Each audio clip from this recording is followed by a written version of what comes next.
છે ટ્રેન્ડમાં જીત તરફ આગળ ઇલેક્શન કમિશનના આંકડામાં પણ એ સ્પષ્ટ બહુમત તરફ આગળ વધી રહ્યું છે. સ્પષ્ટ બહુમત તો એ 35 જોઈએ, 35 બેઠક તો મળી ગઈ છે, ઉપર બીજી બે 37 બેઠક છે.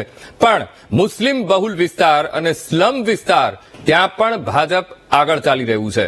હવે મુસ્લિમ બહુલ વિસ્તારની જો વાત કરવામાં આવે, ઓખલા બેઠક અને ઓખલા બેઠક પર આમ આદમી પાર્ટી એ પાછળ ચાલી રહી છે અને ત્યાંથી ભાજપના મનીષ ચૌધરી અત્યારે આગળ ચાલી રહ્યા છે. તો દિલ્હીમાં ભાજપની સરકાર બનવાનું હવે નક્કી, કારણ કે ભાજપ 46 બેઠક પર, આમ આદમી પાર્ટી 23, કોંગ્રેસ 1 બેઠક પર આગળ ચાલી રહ્યું છે અને વલણમાં ભાજપ 46 બેઠક પર આગળ છે, આમ આદમી પાર્ટી 23, કોંગ્રેસ 1 બેઠક પર આગળ. અને જે રીતે આમ આદમી પાર્ટી જે મુદ્દા લઈને એ જનતા સમક્ષ ગઈ, એ મુદ્દા જનતાને પસંદ નથી પડ્યા, પણ ભાજપે જે સંકલ્પ પત્રમાં જે વચનો આપ્યા છે એ મુદ્દાને ગ્રાહ્ય રાખ્યા છે અને માટે જ આ પ્રકારના અત્યારે પરિણામ આપણને જોવા મળી રહ્યા છે. તો જ્યારે સવારમાં પોસ્ટલ બેલેટની મતગણતરી થઈ ત્યારે એક આશા એ આમ આદમી પાર્ટી માટે પણ એક હતી કે ક્યાંક ને ક્યાંક કાંટાની ટક્કર પણ જોવા મળશે. જે રીતના એક્ઝિટ પોલના આંકડા હતા, તો મોટાભાગના એક્ઝિટ પોલ એ કહી રહ્યા હતા કે ભાજપને બહુમત મળશે, ભાજપ ફરી એકવાર સત્તામાં આવશે. અને બીજા બે જે એક્ઝિટ પોલ હતા એમાં એવું દર્શાવાઈ રહ્યું હતું કે ભાજપ અને આમ આદમી પાર્ટી વચ્ચે એ કાંટાની ટક્કર રહેશે. પણ અત્યારે જે પરિણામો એ સ્પષ્ટ કરી રહ્યા છે કે ભાજપ સત્તા તરફ આગળ વધી રહ્યું છે. 26 વર્ષ બાદની આ સત્તા ભાજપને મળવા જઈ રહી છે. 46 બેઠક પર ભાજપ આગળ છે, આમ આદમી પાર્ટી 23 બેઠક પર. અને ઘણી બધી વસ્તુ દિલ્હીવાસીઓએ નોટ કરી છે અને માટે જ ભાજપને સત્તા તરફ એ આગળ દોરી જઈ રહ્યું છે.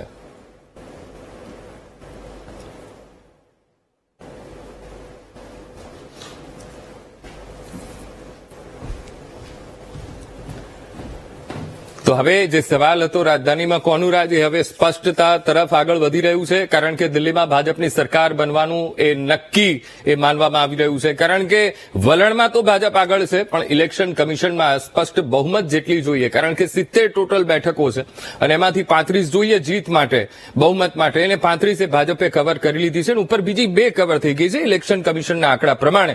ત્યારે સ્પષ્ટ મનાઈ રહ્યું છે કે સત્તા તેની નક્કી છે. આપણી સાથે ડોક્ટર ઋત્વિજ પટેલ જોડાઈ ગયા છે, ભાજપ નેતા. ઋત્વિજભાઈ, જીત તરફ આગળ, આમ તો ઇલેક્શન કમિશનના આંકડા પ્રમાણે તો જે જીત માટે જેટલી સીટ જોઈએ એટલી સીટ તો મળી ચૂકી છે, ઉપરથી બીજી 2 મળી છે અને હજુ પણ એ આંકડો આગળ વધી રહ્યો છે. જો મતગણતરીને લગભગ 2 કલાક જેટલો સમય થઈ ચૂક્યો છે અને લગભગ જે હવે આ ટ્રેન્ડ છે એ કોન્સોલિડેટ થઈને વાસ્તવિકતામાં પરિણમતા હોય એવું દેખાઈ રહ્યું છે. ઇલેક્શન કમિશને બહુમતી કરતા 2 સીટો પર ભારતીય જનતા પાર્ટી આગળ છે એવો ડેટા તો અત્યારે જાહેર કર્યો છે, પરંતુ જે પ્રમાણેની ટેલી આપણે વિવિધ ન્યૂઝ ચેનલમાં જોઈ રહ્યા છીએ, અત્યારે વીટીવીમાં પણ જોઈ રહ્યા છીએ, એ પ્રમાણે ભાજપ 46 જેટલી બેઠકો પર આગળ છે. અમને સંપૂર્ણ વિશ્વાસ છે કે જે રીતે કેન્દ્રમાં માનનીય નરેન્દ્રભાઈ મોદી સાહેબની સરકારે કામ કર્યું છે અને જે રીતે દિલ્હી છેલ્લા 27 વર્ષોથી અને ખાસ કરીને છેલ્લા 10 વર્ષથી એ એવા હાથોમાં હતી કે જેના કારણે કેન્દ્ર સરકારની અનેક લોકભોગ્ય યોજનાઓનો ત્યાં અમલ ન થયો, ત્યાં કામ ન થઈ શક્યું અને જેના માટે અરવિંદ કેજરીવાલ અને એમની પાર્ટી પોતાની યુએસપી ગણાવતા હતા. એમના દરેક ભાષણમાં કહેતા હતા કે અમે કટ્ટર ઈમાનદાર પાર્ટી છીએ, અમે કટ્ટર ઈમાનદાર લોકો છીએ. એ જ પાર્ટીના 5 કરતા વધુ મંત્રીઓને જેલમાં જવું પડ્યું, ખુદ મુખ્યમંત્રી અરવિંદ કેજરીવાલને પણ જેલમાં જવું પડ્યું અને જે રીતે એમણે શરાબ નીતિમાં ઘોટાળો કર્યો, એટલે લોકોનો વિશ્વાસ અરવિંદ કેજરીવાલ અને આમ આદમી પાર્ટી ઉપરથી બિલકુલ ઉઠી ચૂક્યો હતો. અને સામેની બાજુએ ફરી એક વખત લાંબા સમય પછી પણ જો દિલ્હીમાં ભારતીય જનતા પાર્ટીની સરકાર બને તો ડબલ એન્જિનની સરકારના માધ્યમથી દિલ્હીનો જે વિકાસ રૂંધાઈ ગયો છે એ વિકાસને ફરી એકવાર ગતિ મળશે, એ વિશ્વાસ સાથે માનનીય નરેન્દ્રભાઈ મોદી સાહેબના નેતૃત્વ પર સંપૂર્ણ ભરોસો રાખીને દિલ્હીની પ્રજાએ આજે કમળનું ફૂલ ખીલાવવા માટેનું કામ કર્યું હોય એવું લાગી રહ્યું છે. મને સંપૂર્ણ વિશ્વાસ છે. આપણે અહીંયા જ બેઠા છીએ, સ્ટુડિયોમાં જ છીએ.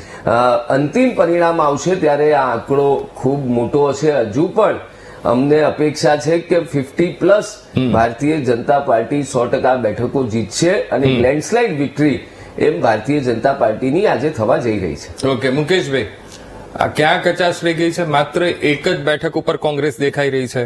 ઘણી બધી વાતો કરવામાં આવી હતી કે ભાઈ આ વખતે પૂરતા દમખમ સાથે દિલ્હીમાં, અને દિલ્હીમાં એ સત્તા આવશે, અમે સીટો સારામાં સારી સીટો લઈને આવશું, પણ હજી તો એકથી આગળ વધ્યું નથી. ચોક્કસ ખૂબ સાચી વાત છે તમારી કે દમખમ સાથે જે રીતે મહેનત કરી હોય કાર્યકર્તાઓ અને નેતાઓ એ રીતે વાત 100% થઈ શકે. એટલા માટે થઈ શકે ખાસ કરીને કે દિલ્હીનો જો વિકાસ કોઈ કર્યો હોય તે કોંગ્રેસ પક્ષે કર્યો છે. શીલા દીક્ષિતજીએ જે દિલ્હીની આખી કાયા પલટ કરી હતી એ આ આખી દેશ અને દુનિયા જાણે છે અને દિલ્હીના વાસીઓ જાણે છે. અને એ પછી 2013ના એન્ડમાં આજ કેજરીવાલજીને આપણા લોકલાયકના પ્રધાનમંત્રી નન્ના હજારેજી બધા દેશવ્યાપી આંદોલન કરી અને એક ભ્રષ્ટાચારની મુહિમ ચલાવી અને સત્તા ઉપર આવ્યા. આજે એ લોકોએ શું કર્યું એ પણ બધા જાણે છે. પણ અત્યારે હાલ જે રીતની પરિસ્થિતિ છે એ અચરજ પમાડે તેવી છે એવું 100% કહી શકાય. કારણ કે જે રીતે ટ્રેન્ડ ચાલી રહ્યો છે કે ભારતીય જનતા પાર્ટીની 40 સીટ ઉપર આગળ, તો ભારતીય જનતા પાર્ટી શું એવું કરી શકે એ અને કેમ દિલ્હીના લોકો મત આપે એ એક અચરજ પમાડે એવી વાત એટલા માટે છે કે ભાજપે દિલ્હી માટે તો કંઈ કર્યું જ નથી. અચ્છા, હા, હમણાં એમના જ વક્તવ્યમાં એમણે કહ્યું કે ડબલ એન્જિનની સરકાર કઈ કરી શકે. તો એનો મતલબ એવો થયો કે આ લોકશાહીની અંદર એવું તો ક્યારેય હતું જ નહીં કે સેન્ટ્રલમાં કોઈ બીજી સરકાર હોય ને રાજ્યમાં કોઈ બીજી સરકાર હોય તો એનો વિકાસ ન થાય. એવું તો ક્યાંય હતું જ નહીં. જો ભારતીય જનતા પાર્ટીની આ નીતિ રીતિ હોય તો એ મને લાગે છે પ્રજા માટે, દેશ માટે અને રાજ્ય માટે એ યોગ્ય નથી એવું હું ચોક્કસ માનું છું. બાકી તો જનતાની અદાલત જે છે, જનમત જે છે એ વિરોધમાં મળે તો પણ એ વિરોધમાં આપણે કામ કરવું પડે. અને દરેક વખતે હું તો એવું માનું છું પોતે કે ચૂંટણી, સત્તા, મતદારો અને આ બધાની વચ્ચે એક સત્તા જ મહત્વની વસ્તુ નથી કે તમે સરકાર આવી ગઈ, તમે સત્તા ઉપર બેસી ગયા, ખુરશી ઉપર બેસી ગયા, પણ જયારે વિરોધમાં બેસી અને પણ તમને વિરોધનો જનાદેશ આપ્યો પ્રજાએ તો વિરોધમાં બેસીને પણ પ્રજાના કામ કરી શકાય છે અને કરીએ છીએ.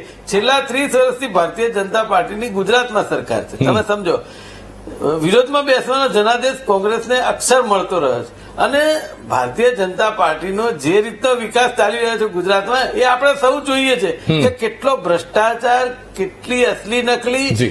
આપને અટકાવવા માંગીશ. ગૌરવ ભાટિયા પ્રતિક્રિયા આપી રહ્યા છે, આવો સાંભળીએ. गायब हुआ था, वैगनआर गायब हुई थी, टोपी गायब हुई थी, मैं हूं आम आदमी पार्टी. जल्द ही अरविंद केजरीवाल भी गायब होने जा रहे हैं.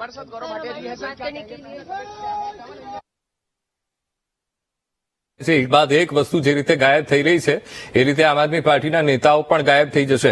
મુકેશભાઈ, જે રીતે વાત કરી કે ભાઈ 2013ની આપણે ઇલેક્શનની વાત કરીએ, હવે તમે કીધું કે ભાઈ દિલ્હીનો વિકાસ એ કોંગ્રેસે કર્યો છે, એ મુદ્દા એ વખતે પણ જનતાએ સ્વીકાર્યા નહીં. ના 2020માં, 15માં નહીં, 2020માં ના સ્વીકાર્યા. તો એવું નથી લાગતું ક્યાંક એ વિશ્વાસ સંપાદન કરવામાં કોંગ્રેસ નિષ્ફળ રહ્યું છે, માટે આ પ્રકારના પરિણામો આવી રહ્યા છે કોંગ્રેસ માટે? કોંગ્રેસ વિશ્વાસન સંપાદન કરવામાં નિષ્ફળ ગયા કરતા હું એવું ચોક્કસ માનું છું કે એડવર્ટાઇઝમેન્ટ કરવામાં નિષ્ફળ ગયું છે. કે જે રીતે કોંગ્રેસ પક્ષે દેશનો અને કેટલાય રાજ્યોનો વિકાસ કરે છે એની એડવર્ટાઇઝમેન્ટ જે રીતે ભારતીય જનતા પાર્ટી કરે છે, જે પ્રજાના પૈસા વેડફે છે એ રીતે કોંગ્રેસ પક્ષ નથી વેડફતો. એ કોંગ્રેસ પક્ષના કાર્યકર્તાઓ પણ મોવડી મંડળને કહેતા હોય છે કે શેના માટે આપણી જાહેરાત ન કરવી. કારણ કે જે ખરેખર કર્યું છે આ દેશ માટે અને રાજ્ય માટે તો એ કહેવું જોઈએ.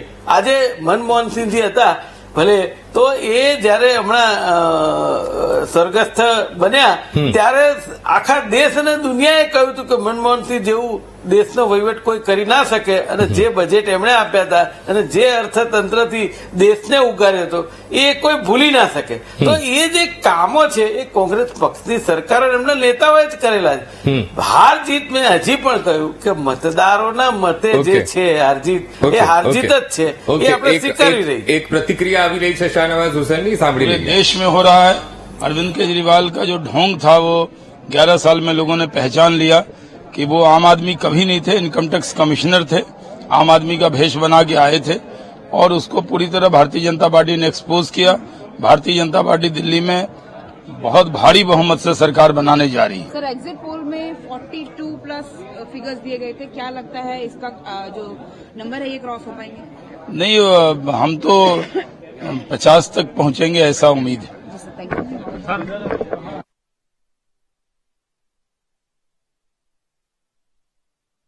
જીતવાની આશા તેમણે વ્યક્ત કરી છે અને સાથે આમ આદમી પાર્ટી પર તેમણે પ્રહારો પણ કર્યા છે. પણ હરેશભાઈ, જે રીતે જીત આવે છે સાથે સાથે જવાબદારી પણ આવે છે, પણ અહીંયા કોંગ્રેસે હવે આત્મમંથન કરવાની તાતી જરૂરિયાત છે. હવે જે રીતે કહ્યું કે ભાઈ મુકેશભાઈએ કીધું કે ભાઈ જે રીતે દમખમ વાપરવામાં આવ્યો, એડવર્ટાઇઝ કરવામાં આવી, એ એડવર્ટાઇઝ કરવામાં ક્યાંક ને ક્યાંક ઉણા ઉતર્યા છે. પણ રોક્યા છે કોણે? જનતાની પાસે જાઓ, જનતાને શું શું જોઈએ છે તેમની વાતચીત સાંભળો તો આ કદાચ ઉકેલ આવી શકે. આમાં કેવું છે કે बहुत ईमानदारी से चुनाव लड़ा है और हम आशा करते हैं कि जनता का आशीर्वाद भी हमें मिलेगा और भारतीय जनता पार्टी दिल्ली को नई ऊंचाइयों पे लेके जाएगी.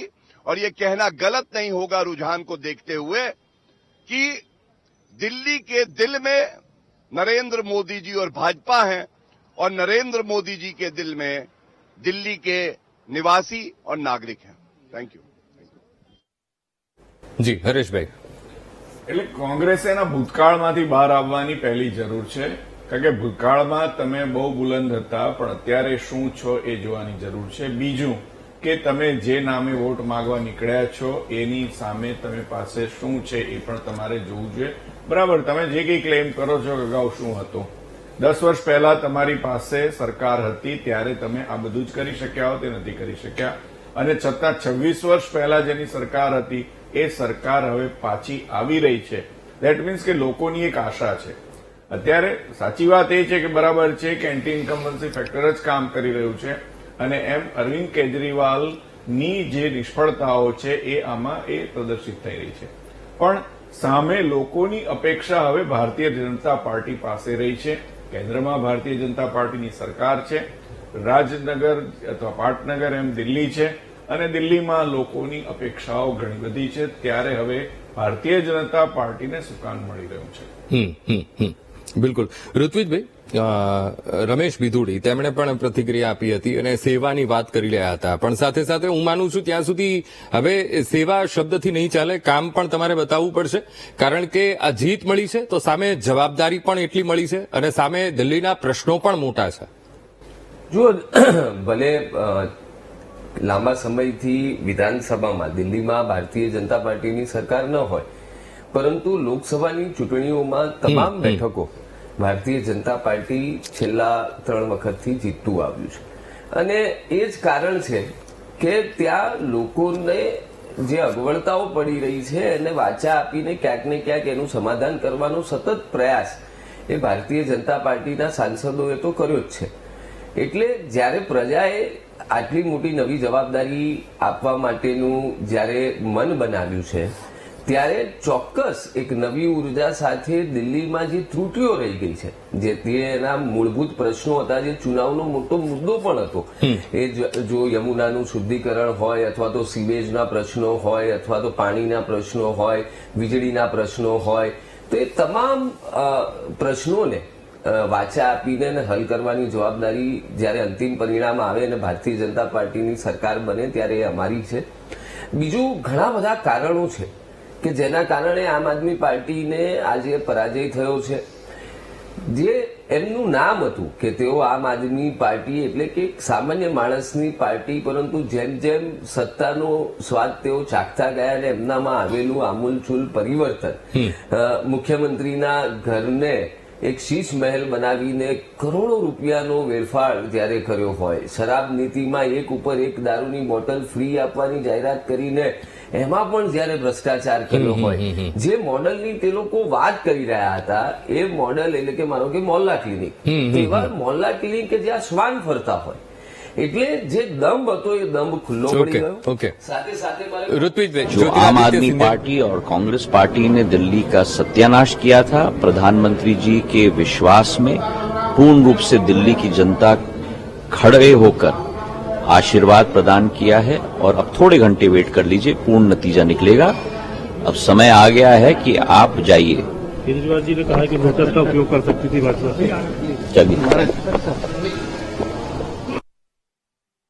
એટલે જે પ્રમાણેનું આમ આદમી પાર્ટીનો જે કલંકિત કાર્યકાળ રહ્યો એ એની હાર માટે જવાબદાર છે. સાથે સાથે મારે કોંગ્રેસને પણ કહેવું છે કે 2013ની જે ચૂંટણી થઈ ત્યારે કોંગ્રેસ સત્તામાં હતી, એના પછી આજે આપણે 2025માં બેઠા છીએ, કોંગ્રેસ પાસે એક સીટ નથી. એટલે 2013 થી 2025 સુધી કોંગ્રેસ પોતાનું ખાતું ખોલાવી શકી નથી. તો કોંગ્રેસે તો આ ચૂંટણીમાં કઈ બોલવાનો હક જ નથી. આજે પણ તમે જુઓ તો એક સીટ પર આગળ રહે છે અને પાછું ઝીરો થાય છે, એક સીટ પર આગળ રહે છે અને ઝીરો થાય છે. અંતિમ પરિણામ આપણે જોવાનું એ રસપ્રદ રહેશે કે આટલા લાંબા સમય પછી બી કોંગ્રેસ પોતાનું ખાતું ખોલી શકી છે કે નહીં. એ આત્મચિંતનનો વિષય તો કોંગ્રેસ માટે પણ છે. કુલ મળીને ભારતીય જનતા પાર્ટીનું અમારું મોદી સાહેબનું નેતૃત્વ, અમિતભાઈ શાહ સાહેબનું માર્ગદર્શન, જેપી નડ્ડા સાહેબનું પક્ષનું નેતૃત્વ અને અમારું જે દિલ્હીનું યુનિટ હતું એના તમામ કાર્યકર્તાઓએ લોકોના ઘર ઘર સુધી પહોંચીને જે સત્ય ઉજાગર કરવાનું કામ કર્યું છે એ મને લાગે છે કે આંકડાઓમાં પ્રતીત થઈ રહ્યું છે અને ભારતીય જનતા પાર્ટી ખૂબ મોટા માર્જિનથી આજે ચૂંટણી જીતશે એવો મને સંપૂર્ણ વિશ્વાસ છે. ઓકે, મુકેશભાઈ, ઓમર અબ્દુલ્લાનું એક નિવેદન આવ્યું હતું, કારણ કે પ્રતિક્રિયા એટલા માટે ટાંકી રહ્યો છું કારણ કે જે જૂથની આખી ઇન્ડિયા ગઠબંધનની જે વાત થઈ રહી છે એ જે આખી એમની પ્રતિક્રિયા હતી એકદમ ફિટ બેસે છે. એમણે એવું કહ્યું હતું કે હજુ લડો એકબીજા સાથે. એમણે પ્રતિક્રિયા આપી છે કે હજુ લડો તમે, કારણ કે એકબીજા સાથે લડતા રહીશું તો પરિણામો નહીં મળે. હવે સવાલ એ થઈ રહ્યો છે કે દિલ્હીની એક જ બેઠક અને એક બેઠક ઉપર જ કોંગ્રેસ માંડ ખાતું ખોલાવી શકી છે. હવે કેટલો આ આત્મમંથનનો વિષય છે અને કેટલો ફેરબદલ કરવાની અહીંયા જરૂરિયાત ઉભી થાય છે.